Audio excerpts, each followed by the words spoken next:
Hello, everybody, and welcome to another episode of Fahzaly Advice. I truly do appreciate and support those of you that have been watching, listening, and supporting. It truly does mean the world to me. Now, we have 2 new submissions, and let's get on into them, shall we? Dear Fahza, I work in an office space in a very obscure location. The closest source of food is more than 20 minutes away by car. For the longest time, unless you brought lunch, you were resigned to the snack foods in the vending machines. During an office meeting, I brought to the floor the idea of a community food basket that would be shared by the office. It would be everybody's responsibility to contribute, and it was great. The office was regularly stocked with fresh fruit, protein bars, and granola bars. Someone even brought in baked goods at a time. We all cooperated to ensure that we could keep this going as an office tradition. It was going great until the 2 new hires came in. Twice, it was found that before the day ended, the community basket was picked clean. Everybody was pretty upset about it. Word got to HR and the security cameras were checked. It was found that, let's call them Karen and Kate, put everything that was part of the community basket into their purses. When HR confronted them, they retorted that the items were free and that they had kids at home, like that was any excuse for their entitlement. Because of this, HR decided that the community basket was a distraction, and that to prevent further incident, it was against regulations until further notice. Now, because of them and their selfish actions, what was a cooperative effort to make the work environment that much more tolerable is gone. What's left is resentment. How do I respond to this? I will see Karen and Kate on a regular basis, and I feel like being a little petty. Signed, Resentfully Petty. Now this one is a little bit of an interesting one. Let's talk about this. So, resentfully petty.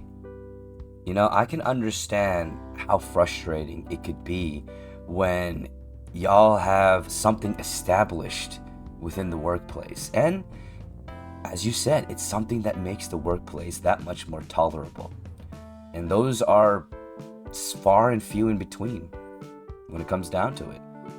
And seeing cooperation within your fellow workmates is also, in its own way, uplifting.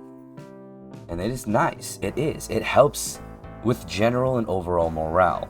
Although what would probably help with morale better would be the fact that, your office could provide you with better options for sustenance, as well as probably better pay. But that's another subject for another day. Now, when it comes to this particular subject and exactly what occurred with whom you quote unquote call Karen and Kate and their selfish actions, which, let's be honest here, it is selfish.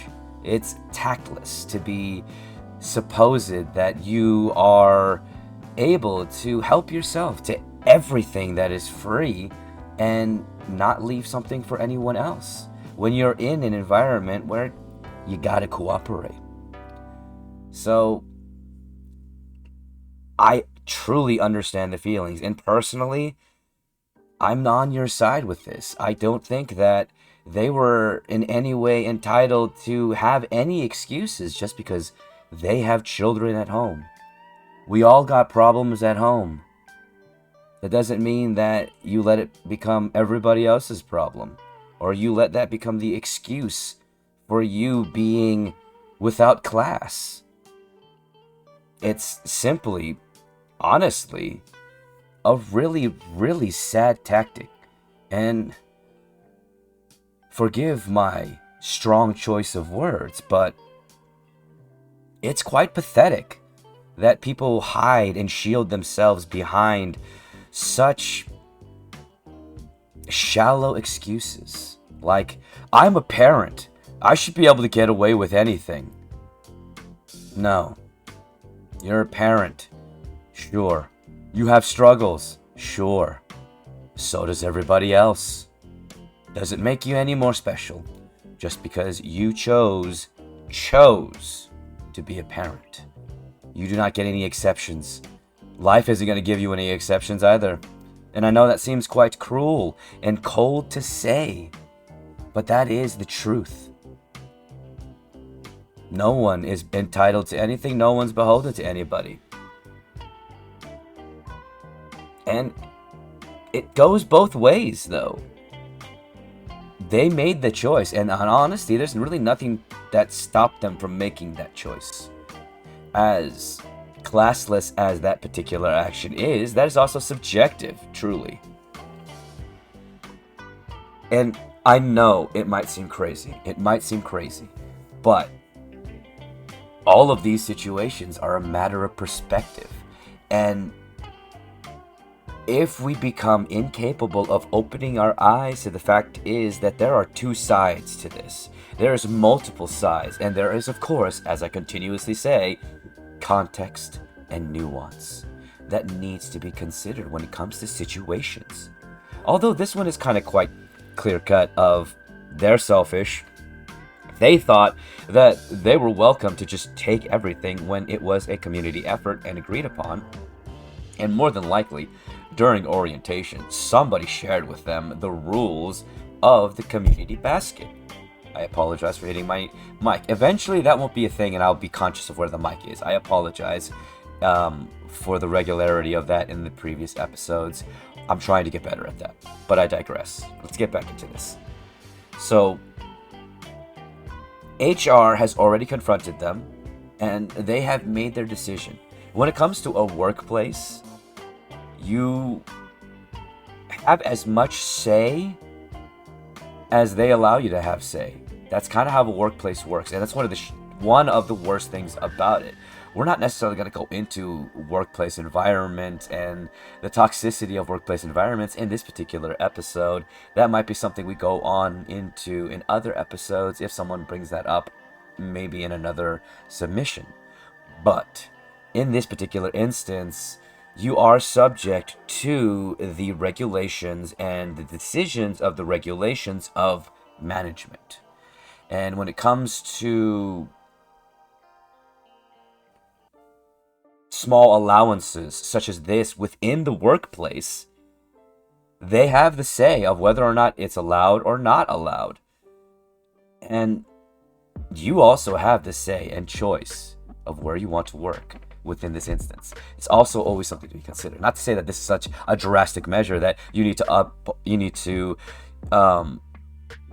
cause some great upheaval in your life and just change careers just because of Karen and Kate. Never should that be an instance where you do that.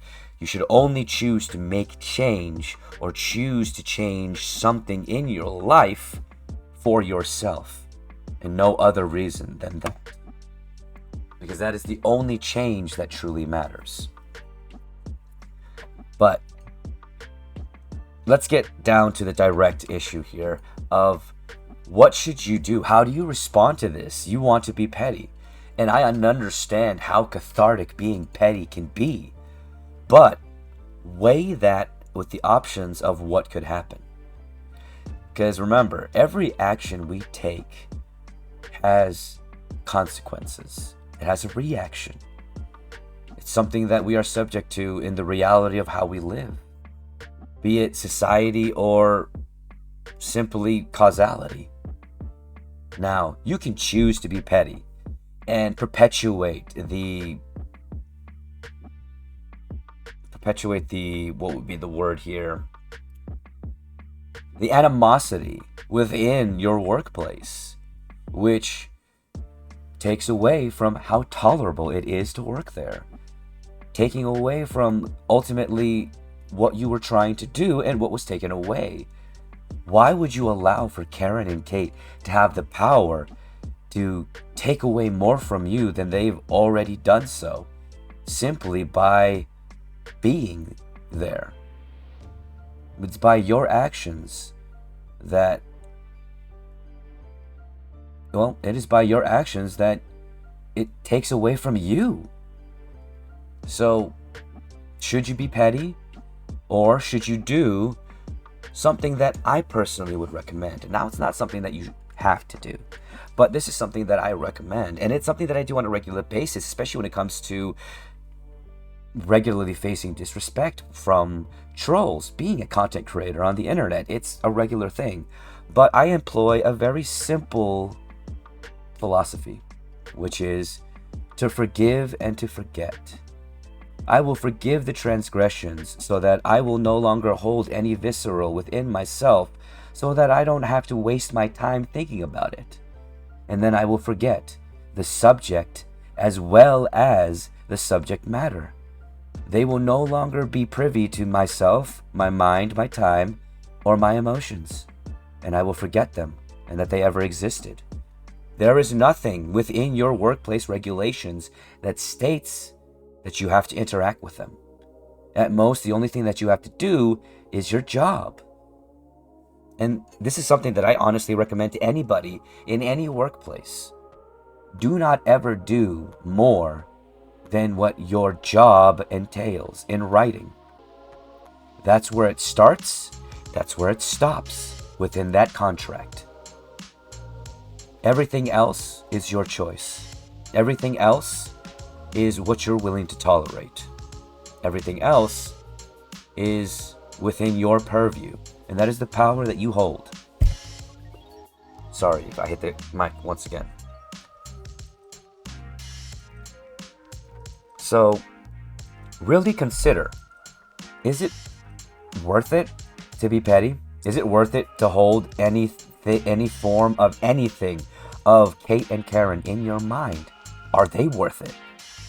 And if they're not, if you ultimately decide that they're not, continue on. Continue on. And if this particular action by your HR determines to you that it's no longer worth it to work there, go find a better job. It's okay. There's nothing wrong with making a change. It's scary, it's jarring, and there's going to be adjustments, no matter what.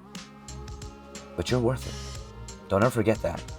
Don't ever cage yourself into thinking that you have to do and continue on in the way that you've been, simply due to nothing more than thinking that you have to fulfill some sort of objective. You don't. Your only true objective is to yourself. To live, to experience as you see fit. So, really, when it comes to something this small, and it truly is small when you think about it in the grand scheme of things, because what did they take away from you? They took away from you granola bars, fresh fruit, and protein bars. To me, that kind of sounds like a glorified vending machine. I'm sure it was nice though. Like I said in the beginning, it is nice and it adds to the whole making your workplace more tolerable, which in HR's eyes is viewed as a distraction. In the corporate mindset, it's a whole nother level of toxicity. But once again, like I said, that's not necessarily what we're going to be going into. We're just going to be focusing on exactly what you said in this particular submission. So that's what I have to say to you in this particular instance.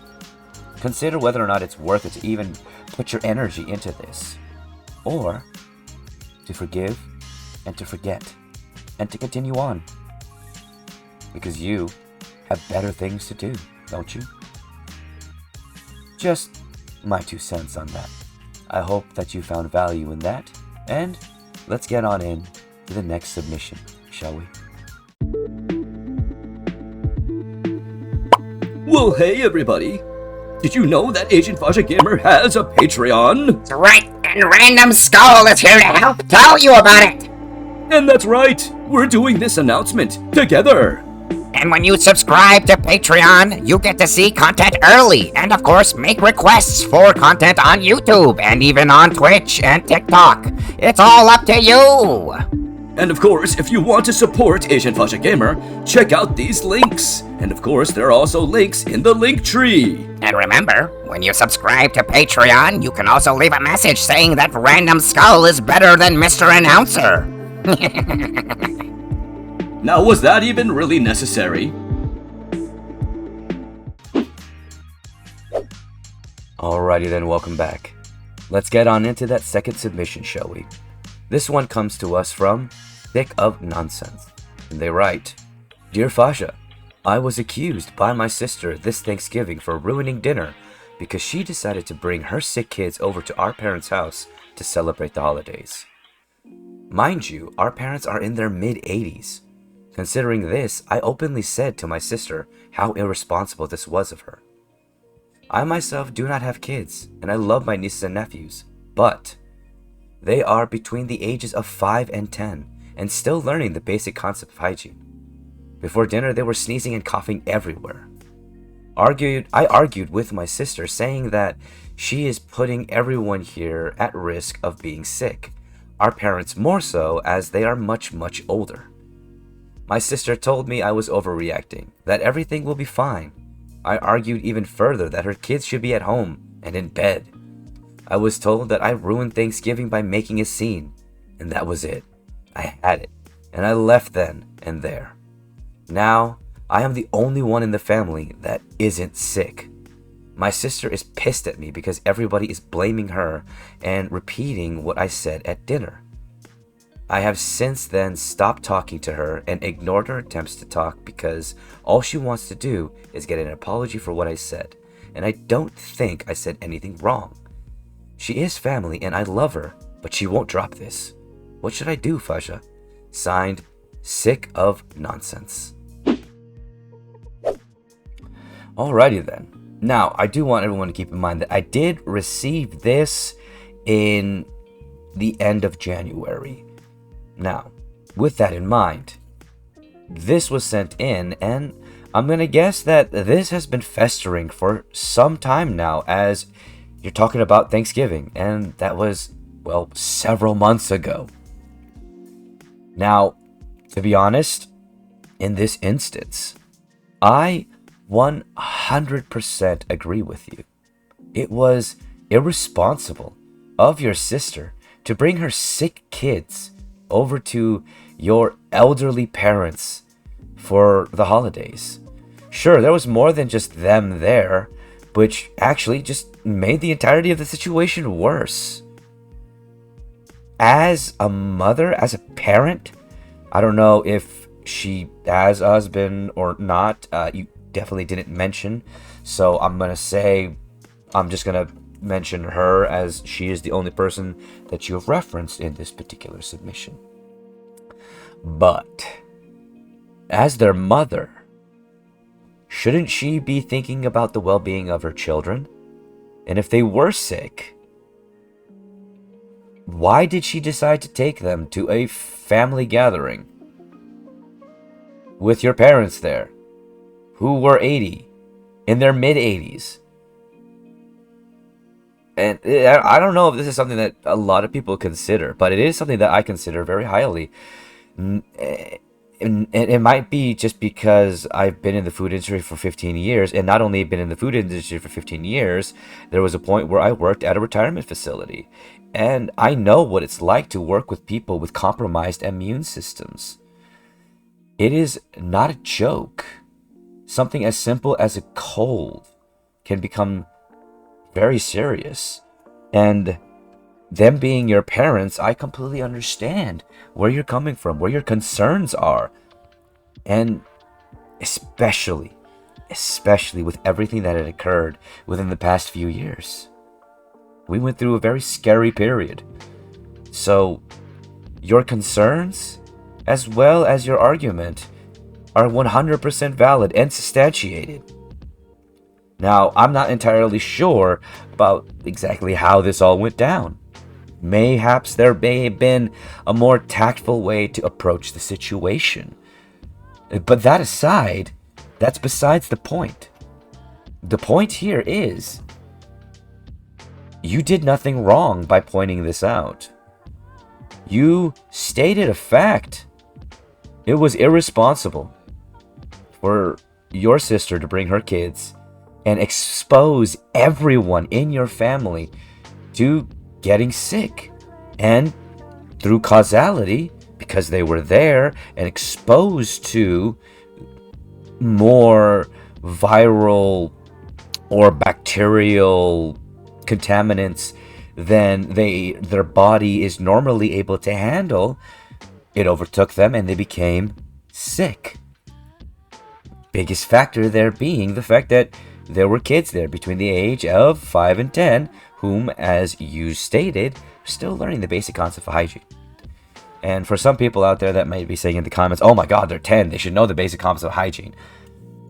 Give me one 10-year-old that is consistently washing their hands every time they go to the bathroom or every time they get dirty.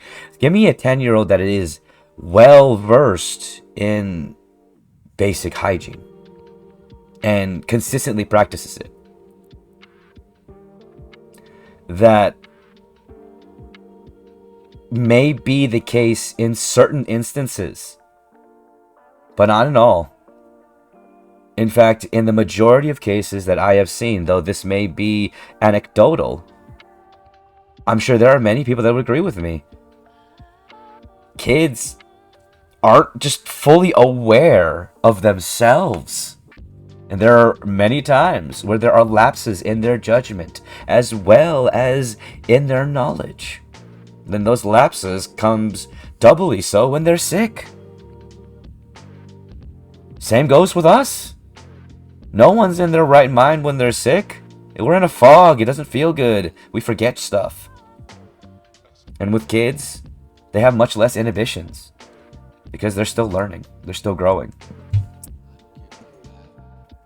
So, honestly, the folly is on your sister here. I can't really think in any other instance in which she's not. Now, I understand why you've decided to step away from the problem, because from what it seems like, your sister is quite insistent about her particular stance and wanting an apology.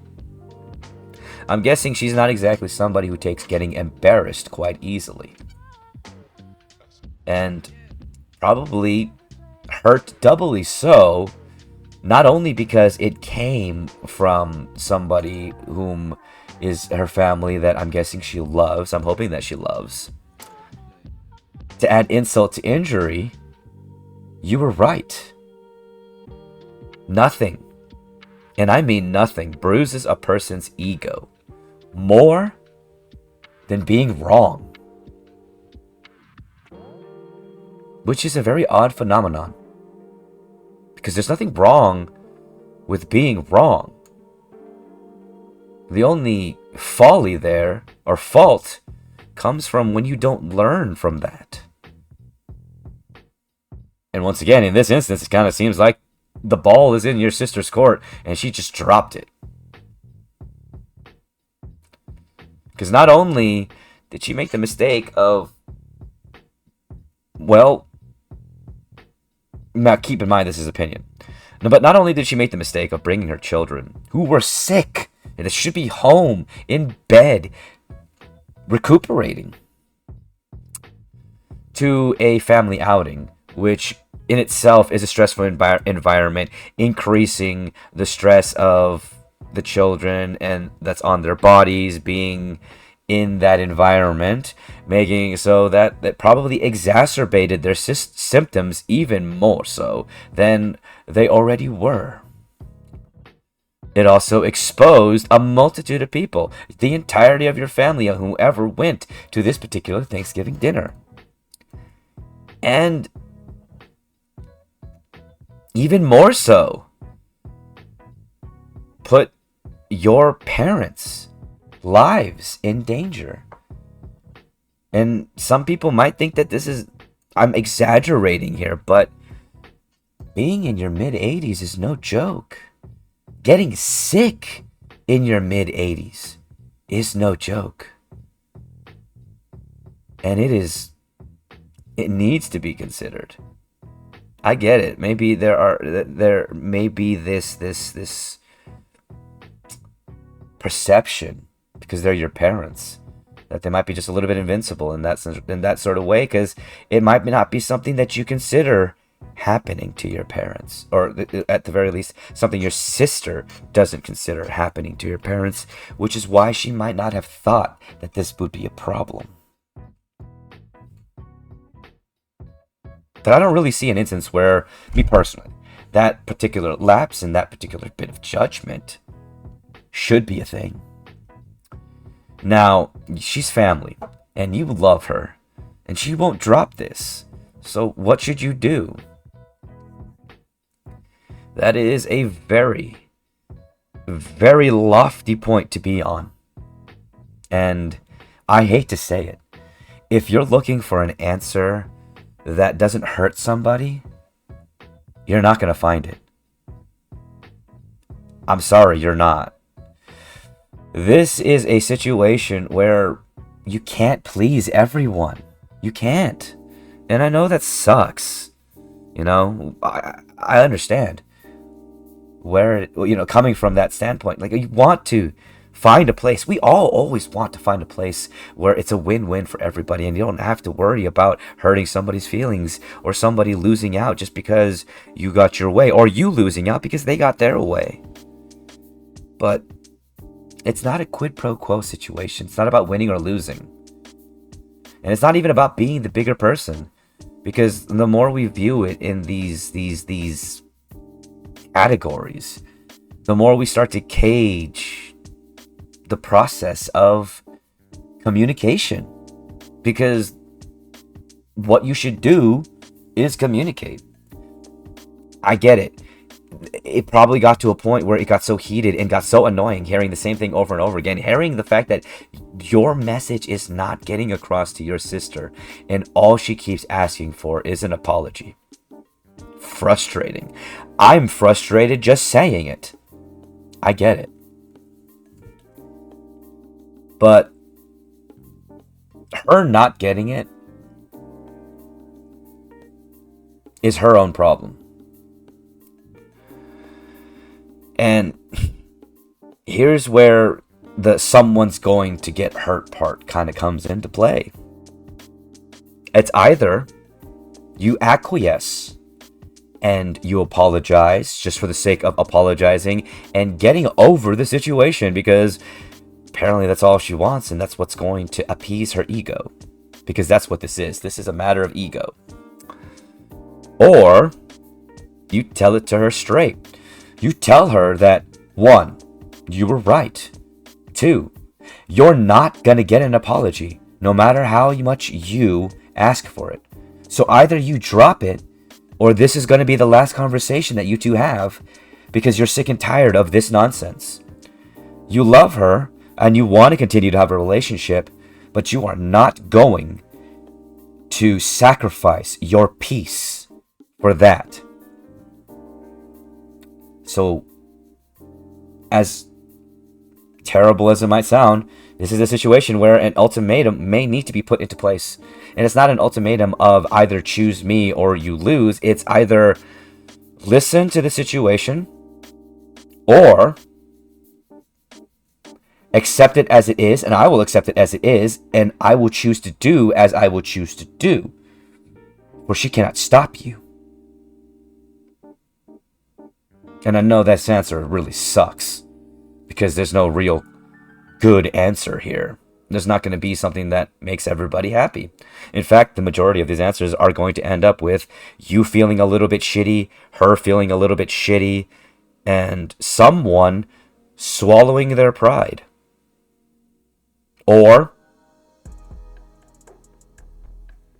sometimes it is something that needs to be considered. Breaking ties. I know that sucks. I know that sucks. And I know that sometimes to some people that might seem like it's impossible. But sometimes it might be for the better. Family is so often a title that comes with entitlement. But who you choose to spend your time with, your time, your mind, your heart, these are gifts, and you need to treat them thusly. So what are you going to do with the gifts that you have? That's on you, sick of nonsense. I'm sorry. You can either choose to tell it how it is, to tell her what you're going to do if she continues what she does, or to accept it and to understand that facts are facts. What happened happened, and an apology is not going to change the fact that everybody got sick. and that she was at fault for bringing her kids there. Or you apologize, though disingenuous it might be. It might at the very least help your sister with her ego and allow for the relationship to progress past this particular instance. But it's a matter of whether or not you consider this something you want to do.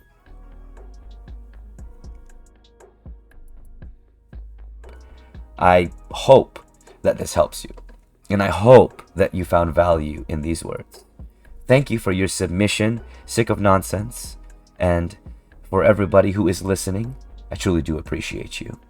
Remember to listen to the outro so that you can find out ways for your submission. Oops, sorry for that. Hit my mic again. So that you can find ways for your submission to be read live, or at the very least on podcast that can be heard both on YouTube and on Spotify. Thank you so much for joining me for today's Fahzaly Advice, and I hope everybody has a wonderful day. Well, everybody, that's the end of Fahzaly Advice. I hope you did enjoy this episode and you found some value in what I said. And of course, if you are interested in participating, if you need some advice or some perspective, feel free to email the address at the end of this part. And remember, all submissions are 100% anonymous. Thank you so much and have a wonderful day. Need some perspective? Need some advice? Want your submission read on podcast? Well, email Fahza at fahzalyadvice@gmail.com. And remember, all submissions are 100% anonymous unless requested upon.